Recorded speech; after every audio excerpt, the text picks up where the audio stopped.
In this tutorial, you will learn how to compute two fundamental soil parameters, the coefficient of consolidation and the void ratio, via a MATLAB-based graphical user interface. Before talking about this interface, or GUI, let us first see how the coefficient of consolidation, otherly known as CV, can be calculated via Microsoft Excel. We hope that, through this, you will be able to fully comprehend the time-consuming steps a classic determination of CV would require, and thus appreciate the full potential of the GUI we are presenting to you today. Here is an Excel file. On the left, you have experimental values for both settlement and time. So far, so good. Things start getting complicated when you look at the graph on the right. First, you need to plot settlement versus time before determining the linear portion of this curve, from which you create a new line.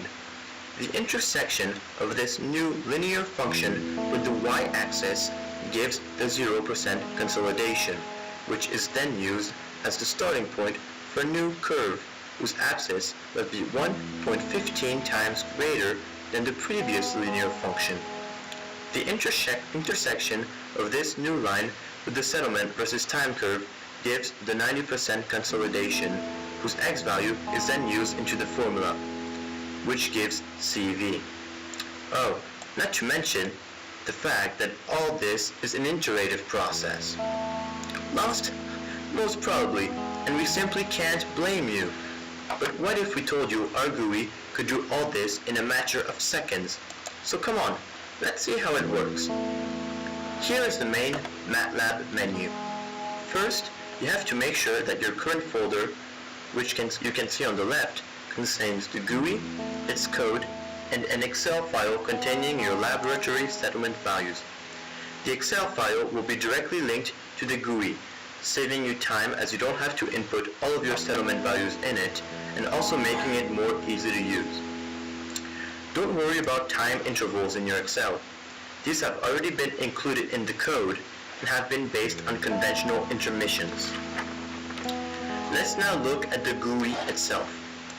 As you can see, it is remarkably simple, as we have tried to make it as user-friendly as possible. On the right is the main graph. When launching the GUI, it will automatically show all the functions explained previously and will ultimately point to the 90% consolidation. On the top left are the inputs. First, you have the possibility to choose your loading stage.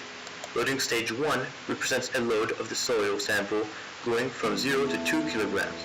Loading stage 2 represents a load from 2 to 4 kilograms, and the values continue to double until loading stage 4, where we have a final loading stage of 16 kilograms. The next input, right below, allows you to mark down your initial sample height in millimeters at the start of the loading stage. Right below this is the third and final input, where you simply have to declare the initial void ratio, again at the start of your experiment. By clicking on Compute, you will activate the MATLAB code and start the computation. Ready for an example? So let's go! First, have your Excel loaded on MATLAB.